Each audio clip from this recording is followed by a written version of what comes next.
नमस्कार, कैसे हैं? मेरे ख्याल से अच्छे होंगे। जीआईसी का एग्ज़ाम आपने दे दिया। उम्मीद है आप निश्चित तौर पर पास करेंगे। जीएस में जो लोग हमसे जुड़े थे, सब्जेक्ट में जो लोग जुड़े थे, उनमें से बहुत सारे लोगों के मैसेज आए। उन्होंने कहा है कि पेपर सर अच्छा हुआ है और उम्मीद है कि एग्ज़ाम पास हो जाएगा। लेकिन कहना है सर अब मेंस में क्या होगा? तो मैं आपको आज जीआईसी मेंस के पैटर्न के बारे में बताना जा रहा हूँ। कैसे मेंस एग्जाम होता है, यानी कि आगे अब क्या, प्रीलिम्स तो हो गया, अब सिलेक्शन के लिए प्रीलिम्स से तो सिलेक्शन होना नहीं है, मेंस देना है। तो मेंस में अब आगे क्या, कैसे इसकी तैयारी करनी है। मैं हूं ओम पांडे, आपका गाइड, आपका दोस्त। जीआईसी की जो ये परीक्षा है, पिछले 2020 में जब ये पिछले वर्ष में एग्जाम हुआ था, तो 2020 का जो अनुभव, 100 से ऊपर सिलेक्शन जीआईसी में, आश्रम पद्धति के सिलेक्शंस को जोड़ा जाए तो करीब 200 सिलेक्शन। तो उन अनुभवों के आधार पर मैं आपके सामने कुछ बातें रखना चाह रहा हूं। तो अब ये जो पाठ्यक्रम है आपका, जो आपके नोटिफिकेशन में दिया गया था, उसको आप एक बार देखेंगे कि इसको दो भागों में मुख्य परीक्षा के पाठ्यक्रम को बांटा गया। और ये दो भाग नहीं, ये दो पेपर है बेसिकली। पेपर पहला है, प्रथम प्रश्न पत्र इसको कहा गया है, सामान्य हिंदी एवं निबंध का। परंपरागत का मतलब होता है कि लिखने वाला पेपर, सामान्य भाषा में लिखने वाला पेपर, ठीक है। और दूसरा प्रश्न पत्र है आपके वैकल्पिक विषय का। प्रथम प्रश्न पत्र 100 अंकों का है, द्वितीय प्रश्न पत्र 300 अंकों का है। इन्हीं 400 अंकों पर क्या करना है, आपको वर्क करना है और इसी पे कट ऑफ बनेगा, इसी पे आपका सिलेक्शन होगा। अब ये तो सबका अलग अलग है, वैकल्पिक विषय सबका अलग, किसी का मैथ्स है, किसी का केमिस्ट्री है, किसी का ज्योग्राफी है, किसी का हिस्ट्री है, किसी का सिविक्स है, कुछ भी ऐसा। लेकिन जो पहला प्रश्न पत्र है ये सबके लिए समान है। और इस समान प्रश्न पत्र में अगर आपसे लापरवाही होती है तो इसका खामियाजा आपको ये भुगतना पड़ेगा कि इसमें अलग से 40% मार्क्स लाने आवश्यक है सामान्य और ओबीसी कैंडिडेट के लिए, और इसमें 35% मार्क्स लाने आवश्यक है किसके लिए, एससी एसटी जो आरक्षित वर्ग के उम्मीदवार हैं। यानी कि अभी प्रीलिम्स में आपने 120 टोटालिटी में 40% की बात की थी। हमने जब उसमें पेपर करने की बात, अंतिम स्ट्रेटजी बताई, तो कई लोगों ने ये कहा था कि सर आपने तो इतना हाई फाई बता दिया है कि 70-75%। उसमें एक बात मैंने ये कही थी कि ये विषयवार और प्रश्न पत्र की प्रवृत्ति पर निर्भर करेगा कि क्या होगा। स्कोर कभी कम करके नहीं आने की प्रवृत्ति होनी चाहिए। वो कठिन पेपर आएगा तो किसी सज्जन अभ्यर्थी ने वहां पर एक कमेंट छोड़ा था, तो उन्होंने अपने विचार व्यक्त किए थे और उस विचार में उन्होंने कहा कि 40% अंक प्राप्त करना मुश्किल हो जाता है, कई विषयों के अंतर्गत चयन ही नहीं होते हैं, अंतिम सूची में लोग नहीं शामिल हो पाते हैं, तो आप ऐसे कैसे कह सकते हैं। तो मेरा केवल कहने का अर्थ ये था कि आप मैक्सिमम अच्छा करें। तो यहाँ पर 40% अलग अलग लाने हैं। पिछली बार कई लोगों से ये गलती हुई थी, अलग अलग लाने, और समय आपके पास बहुत नहीं है। तो देखिए, जो पाठ्यक्रम है, ये पूरा पाठ्यक्रम दिया है हिंदी का, ये पूरा पाठ्यक्रम दिया है निबंध का। आप इस पाठ्यक्रम को देखेंगे तो सामान्य हिंदी 50 अंकों की और निबंध भी 50 अंकों का आपसे पूछा जाएगा, और निबंध हिंदी में ही लिखना है। विशेष जोर मैं इस पर इसलिए दे रहा हूं, कई बार लोग सोचते हैं कि हमारा इंग्लिश मीडियम है तो हम निबंध इंग्लिश मीडियम में लिख देंगे। आप अपने विषय में जो पूछा जाएगा, आपका इंग्लिश विषय है, तब भी आपको निबंध हिंदी मीडियम में लिखना है। और ये हिंदी का पेपर हिंदी में तो करना ही है। तो यहाँ पर ये कोई दूर दूर तक आपको कंफ्यूजन नहीं होना चाहिए, आपको हिंदी में ही निबंध लिखना है। अब देखिए, इसमें जो प्रश्न पत्र आपसे पूछा जाता है उसमें एक सवाल अपठित गद्यांश का है, एक शब्द ज्ञान के सेक्शन है, इसमें कई अनेकार्थी, विलोम, पर्यायवाची, तत्सम, तद्भव, क्षेत्रीय विदेशी शब्द भंडार, अर्थबोध। और व्याकरण एवं संरचना की बात करें तो वर्तनी, शब्द रूप, संधि, समास, क्रियाएं, हिंदी, वर्णमाला, विराम चिन्ह, शब्द रचना, वाक्य रचना, अर्थ। ये आपके इसमें टॉपिक्स दिए हुए हैं, ये बहुत सारे टॉपिक आपको जो दिख रहे हैं। अब यहाँ पर एक सवाल है, क्या सबसे सवाल प्रश्न आएंगे प्रश्न पत्र में, या फिर कोई पूछा जाएगा, कोई छोड़ दिया जाएगा। तो यहाँ पर हर एक टॉपिक को तो नहीं कवर किया जाएगा, लेकिन आपको हर एक टॉपिक को पढ़ना पड़ेगा, आपको हर एक टॉपिक को समझ कर जाना होगा, क्योंकि क्या पूछ लिया जाएगा ये नहीं पता है। आपको मैं प्रश्न पत्र से भी रूबरू करवाऊंगा, प्रश्न पत्र भी आपके सामने प्रस्तुत करूंगा, आप उसके अभी दर्शन करेंगे 2020 के प्रश्न पत्र की। और उसमें हम लोगों ने, क्योंकि एक बहुत अच्छा रिजल्ट हमारे पास है, हमने उसमें काम किया है, तो उस अनुभव के आधार पर मैं कह सकता हूं कि अगर आपने इसमें जरा से भी चूक की तो केवल ऑप्शनल के बल पे आपका सिलेक्शन नहीं होने वाला है। ये तो 40% अंक, और दूसरा जितना अच्छा अंक आ जाए आप मेरिट सूची में उतने ऊपर रहेंगे। और फिर भाषा प्रयोग, मुहावरे, लोकोक्तियां, उत्तर प्रदेश की मुख्य बोलियां, हिंदी भाषा के प्रयोग में होने वाली अशुद्धियां, इन सब की बात। निबंध में एक निबंध आपको लिखना है, 6 टॉपिक है। साहित्य संस्कृति, राष्ट्रीय विकास योजनाएं क्रियान्वयन, राष्ट्रीय अंतर्राष्ट्रीय सामयिक सामाजिक समस्याएं निदान, विज्ञान तथा पर्यावरण, प्राकृतिक आपदाएं एवं निवारण, और कृषि उद्योग एवं व्यापार।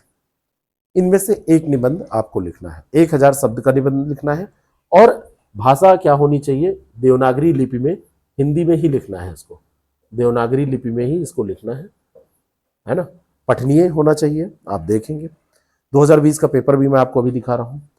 ये जैसे 2020 का पेपर है, देखिए एक सवाल इसमें गद्यांश का दिया गया, अपठित गद्यांश, रेखांकित अंश की व्याख्या करिए। दूसरा सवाल इसमें था, श्रेष्ठ लेखक की विशेषताएं बताइए, उस पैराग्राफ गद्यांश के आधार पर पूछा गया था।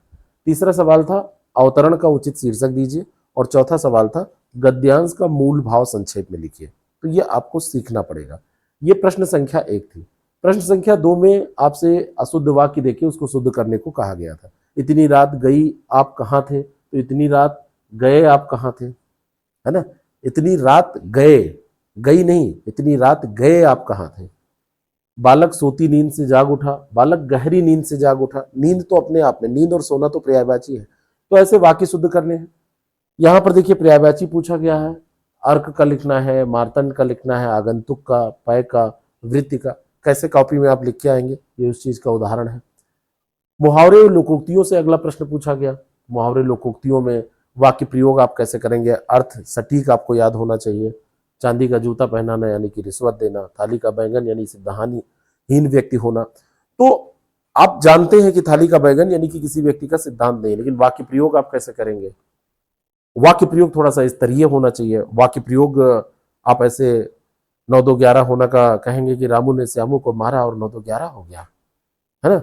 आपने कहा कि जो रीता है वो थाली की बैगन है, कभी तो रमेश की तरफ रहती है तो कभी तो सुरेश की तरफ चली जाती है।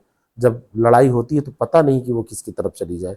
ऐसे आप कहानियां अपने बचपन की लिख देंगे तो आपको अंक नहीं आने वाले हैं। अगला एक सवाल देखिए पूछा गया समास विग्रह पे, है ना। समस्त पद विग्रह और समास का नाम, ये आपको लिखना होता है।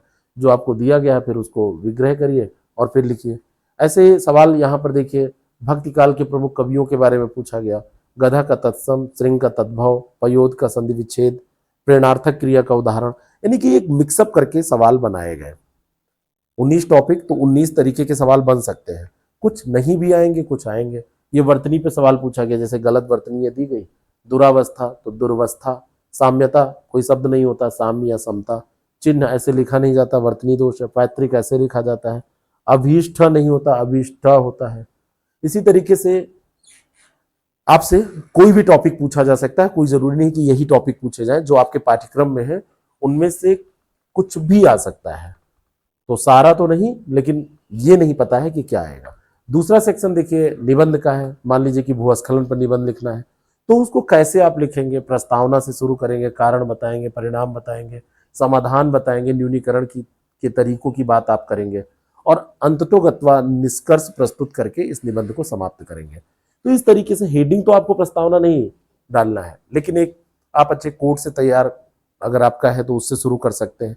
कैसे इसको प्रभावशाली बनाएं, या आप कुछ ऐसी भूमिका बना के लिखें, किसी घटना के आधार पर लिखें, तो इस पर आपको निरंतर अनवरत अभ्यास करना पड़ेगा। और इस अभ्यास के उपरांत ही आप एक सीट की दावेदारी कर सकते हैं। आपका विषय विशेष तैयार हो सकता है, लेकिन अगर आपने अभी तक कोई निबंध कभी लिखा नहीं है, आपने ये व्याकरण के जो यहाँ पर पाठ्यक्रम में बिंदु दिए हुए हैं इनको पढ़ा नहीं है, तो आपको मुश्किलों का सामना करना पड़ेगा, क्योंकि यहाँ पर भी पास होना भी जरूरी है। और जितना अच्छा आपका मान लीजिए कि अंक होगा इस, तो आपकी रैंक उतनी अच्छी आएगी, सिलेक्शन के चांसेस बढ़ेंगे। कैसे कैसे पॉइंट्स इसमें डालने हैं, किस तरीके से चीज़ों को सोचना है कि भूस्खलन के प्राकृतिक कारण क्या हो सकते हैं, मानवीय कारक क्या हो सकते हैं। निबंध में क्या ऐसे आप लिख के आएंगे? मैं कहूँगा नहीं, बिल्कुल ऐसे लिख के नहीं आएंगे। आप कहेंगे कि तो निबंध हमको लिखना है तो हेडिंग ऐसे डालेंगे? बिल्कुल नहीं डालेंगे, हेडिंग डालना ही नहीं है। तो इन चीज़ों को कैसे समझना है, कैसे करना है, यहाँ पर जरूरी है। तो पूरे पाठ्यक्रम को देखिए, सबसे पहली बात तो है कि पूरे पाठ्यक्रम को आप A to Z पढ़िए। जैसे हिंदी का पाठ्यक्रम मैंने आपको बताया कि ये तो प्रश्न था। यहाँ पर आगे चलते हैं, थोड़ा सा और ये अच्छे से होगा। तो वहाँ पर जैसे मैंने आपको बताया कि ये हिंदी का जो पाठ्यक्रम है, इस पाठ्यक्रम को आप A to Z पहले पढ़िए। और यहाँ पर कुछ हाई रिवार्डेड टॉपिक जैसे निबंध लेखन तो आपको करना ही है, संधि समास है, अशुद्धि शोधन है, मुहावरे, लोकोक्तियां, गद्यांश, इनको तो आपको छोड़ना ही नहीं है। इनके पूछे जाने की संभावना अधिकतम है। और मॉडरेट रिवार्ड वाले टॉपिक है, जैसे पर्यायवाची है, विलोम है, तद्भव तत्सम है, अनेकार्थी शब्द है। इनसे आप कहीं ना कहीं परिचित हैं। चिर परिचित जो टॉपिक्स हैं, चिर परिचित जो बिंदु हैं आपके पाठ्यक्रम के, उनको आप थोड़ा सा कम ध्यान देकर भी तैयार कर सकते हैं। लेकिन जो आने ही हैं और थोड़े से कठिन है, तो वहां पर ज्यादा ध्यान देना है। उत्तर प्रदेश की बोलियां हैं, विराम चिन्ह है, इनको आप लो तो मॉडरेट रख सकते हैं, लेकिन पढ़ना तो इसी का है। रटने के बजाय आप हर दिन टारगेट करेंगे कि 20-25 शब्दावलियां आप लिखें, 20-25 सवाल आप ऐसे तैयार करें जो प्रश्न पत्र में आपको मिल सकते हैं। आपने 2-4 संधि विच्छेद कर लिए, 2-3 पर्यायवाची लिख लिए, वाक्य वर्तनी शुद्धि कर ली। इसी तरीके से आपने पता चला कि मुहावरे, लोकोक्तियों का वाक्य प्रयोग कर लिया, हर 2-3 दिन पर एक गद्यांश कर लिया। तो ये जब निरंतर अभ्यास होगा तो निश्चित तौर पर आपको इसका प्रतिफल मिलेगा। जैसे हमने 4 भागों में इसको बांटा, शब्द ज्ञान, पर्यायवाची, विलोम, अनेकार्थी। फिर शब्द निर्माण एवं संरचना, तद्भव तत्सम, देशज, विदेशी, संधि एवं समास, उपसर्ग, प्रत्यय एवं शब्द रूप, क्रिया एवं शब्द रचना, ये पूरा भाषा शुद्धि, ऐसे व्यवहारिक हिंदी। तो इन बिंदुओं को, जो आपके पाठ्यक्रम के बिंदु हैं, इनको एक बार पूरा बहुत अच्छे से आपको पढ़ना चाहिए, पूरा अच्छे से पढ़ना चाहिए। और जैसे एक बार पढ़ जाए, क्योंकि समय बहुत ज्यादा आपके पास नहीं है, चुनावी साल आने वाला है, चुनाव जल्दी भी होने वाले हैं, अधिकतम जो रिक्तियां हैं उनको पूर्ण करने की कोशिश सरकार के द्वारा की जाएगी। आज के समाचार पत्र में आप देखिएगा, बहुत लेट नहीं होने वाला है, तो आपको तैयार भी उसी तरीके से करना है चीज़ों को। तो इन सारी चीज़ों को आप एक बार थॉरली बढ़िया से पढ़िए, ठीक ढंग से पढ़िए, स्तरीय किताबों को पढ़िए, या जैसे भी आपके पास नोट्स हैं या आपकी समझ है उस तरीके से पढ़िए। उलूल जुलूल नहीं पढ़ना है। और उसके बाद में आप इनके अभ्यास पर सबसे ज़्यादा जोर दीजिए। जैसे डेली आपको टारगेट मिले, वहाँ पर जैसे ऐसा नहीं है कि एक बार पढ़ा के बाद छोड़ दिया जाए, ऐसा नहीं है। प्रतिदिन आपको आपका लक्ष्य दिया जाए, उसको फिर जांचा जाए, आप बाध्य हो जाएं परिश्रम करने के लिए, आप बाध्य हो जाएं जीत के लिए, आप बाध्य हो जाएं हर हफ्ते एक निबंध लिखने के लिए। साहित्य, संस्कृति, प्राकृतिक आपदा, जो मैंने अभी टॉपिक बताए थे, राष्ट्रीय अंतर्राष्ट्रीय समस्याएं, राष्ट्रीय विकास योजनाएं, विज्ञान पर्यावरण पे जो सवाल पूछे जाते हैं निबंध में, और टॉपिक जो है कृषि, उद्योग, व्यापार। अब इनमें इनकी स्ट्रेटजी क्या होगी? इनमें सारा आप तो नहीं कर सकते, लेकिन कम से कम मैं मान के चलता हूं कि 3 टॉपिक कोई चुन लीजिए, चाहे वो साहित्य एवं संस्कृति हो सकता है, विज्ञान पर्यावरण हो सकता है, तीसरा आपका आपदाएं हो सकती है, कृषि हो सकती है, कोई भी 3, इसमें 6 में से 3 चुन लीजिए, क्योंकि लिखना एक है और 1000 शब्द कम नहीं होते हैं। 1 घंटे में 1000 शब्दों पर निबंध लिखना, अभ्यास जब होता है तब तो बहुत ही आसान प्रतीत होता है, लेकिन अगर अभ्यास नहीं है तो बड़ा दुष्कर हो जाता है, बहुत दुष्कर हो जाता है। तो इसको आप अभी से शुरू कर दें। शुरुआती दिनों में जैसे पाठ्यक्रम को पूरा करने का तरीका यह होना चाहिए कि दिनों को बांट के हम लोग इसको पूरा कर लें, और आगे का तरीका यह होना चाहिए कि अब आपको फोकस करके प्रैक्टिस करना है और उन हाई एल्ड टॉपिक्स को पहचानना है, अभ्यास करना है, जहां से हर साल सवाल विभिन्न परीक्षाओं में जहां जहां पाठ्यक्रम में यह है पूछे जाते हैं। अब ये सब काम आपका नहीं है, ये सब काम हम करके आपको बताएंगे, ठीक है। और इस बार आप ठान लीजिए कि आपको अंतिम तौर पर सिलेक्शन अगर लेना है, अब आपका प्रथम है तो इसी बार लेना है, और कई बार आप परीक्षाएं दे चुके हैं तब भी आपको इसी बार सफलता प्राप्त करनी है। तो प्रश्नों को पढ़ के समझ के सबसे पहले तो आप स्ट्रेटजी अपनी बनाइए कि कैसे इसको हम करेंगे। फिर आप अभ्यास खूब ज्यादा करिए। जितना ज्यादा अभ्यास आप यहाँ कर लेंगे परीक्षा हाल में उतना कम आपको कंफ्यूजन होगा, उतना ही कम आपको परेशान होना पड़ेगा। अभ्यास ही है जो आपको सफलता दिलाएगा। और गद्यांश आप करिए, नहीं दो आप कर पा रहे हैं तो एक तो डेली करिए, और संक्षेपण लिखने की कोशिश करिए, शीर्षक मतलब इन सारी चीजों को जो उसका पार्ट है गद्यांश का उसको करिए। ठीक है, शीर्षक क्या होता है, संक्षेपण क्या होता है, गद्यांश को कैसे हल करें, यह हम क्लास में बताएंगे। ठीक है, और जो आपका इस बार का समीक्षा अधिकारी का रिजल्ट रहा है उसमें 13 लोग सेलेक्ट हुए। उनमें हमने ये देखा कि जिन लोगों ने लेखन कार्य खूब किया उनके लिए परीक्षा बहुत आसान थी, उनको वहां पर कोई दिक्कत नहीं हुई। लेकिन जिनके लिए लेखन कार्य बहुत दुष्कर जिनको लगता था, आलस करते थे, उनको ज्ञान होने ना होने से कुछ फर्क नहीं पड़ा, क्योंकि वो लिख नहीं पाए। ज्ञान उनको था लेकिन वो ज्ञान किस कार्य में लगेगा, कौन सा काम आएगा वो। तो अभ्यास आपको बहुत ज्यादा करना है। अब ये 6 क्षेत्र हैं जहां से निबंध पूछे जाने हैं, आप इनमें 3 चुनिए। ठीक है, अब जैसे हम लोग क्या करेंगे, इनमें से जो सबसे हाई डिमांड वाले टॉपिक हैं, हाई यील्ड टॉपिक्स हैं, उनको आपको सब करा देंगे। उनको बहुत व्यवस्थित तरीके से आपकी नोटबुक में पहुंचा देंगे, आपके दिमाग में पहुंचा देंगे। आपकी लिस्ट में वो क्वेश्चंस होंगे, वो टॉपिक्स होंगे जहां पूछा जा सकता है। और निबंध जब नए किसी टॉपिक पर आप लिखते हैं जिस पर कभी आपने लिखा नहीं है या आपका अध्ययन नहीं है, तो उस पर अंक नहीं मिलते हैं। लेकिन आपने पहले से लिख रखा है, कंटेंट उस पर आपका तैयार है, आपने कार्य पहले से किया है उस पर, तो आप लिखते हैं तो आपको मार्क्स मिल जाते हैं। तो ये सब काम हम आपका कराएंगे। अब 1000 शब्दों में निबंध की क्या मतलब क्या तरीका होना चाहिए, निबंध की रूपरेखा क्या होना चाहिए, क्या रूपरेखा होनी चाहिए, इस पर आपको कार्य करना पड़ेगा। इसको मैं समझाऊंगा आपको कि निबंध अच्छा कैसे लिखा जाता है। निबंध इस बार के आरओ में जो 9 निबंध थे, उन 9 निबंधों में से 8 निबंध, 3 लिखने होते हैं उसमें से 8 लिखने की कंडीशन में लोग थे, क्योंकि उनमें से 8 निबंध पढ़े पढ़ाए आ गए थे। पीसीएस में 7 निबंध ऐसे पढ़े पढ़ाए आए थे। निबंध की हमारी अलग से भी क्लास होती है। तो इस तरीके से आपको कहाँ पर क्या यूज करना है, कहाँ पर कोट लिखना है, कहाँ पर परिभाषा देनी होती है, क्या बुलेट पॉइंट में लिखते हैं या पैराग्राफ में लिखते हैं, फिगर बनाते हैं कि नहीं बनाते हैं, ये सारी चीजें। ठीक है, डेटा कहाँ से क्या यूज करते हैं, उदाहरण कैसे तैयार करते हैं, और यूपी स्पेशल से कौन सा सवाल आएगा, यूपी स्पेशल को कैसे उसमें रिलेट करते हैं, ये सारी चीजें आपको करनी पड़ेंगी। और अंतिम जो 15 दिन आपके बचे, तो इन चीजों को रिवाइज करने का आपका प्लान होना चाहिए। और ये रिवीजन तभी आपका हो पाता है जब आप पहले से नोट्स बना लेते हैं, पहले से पढ़ लेते हैं तब।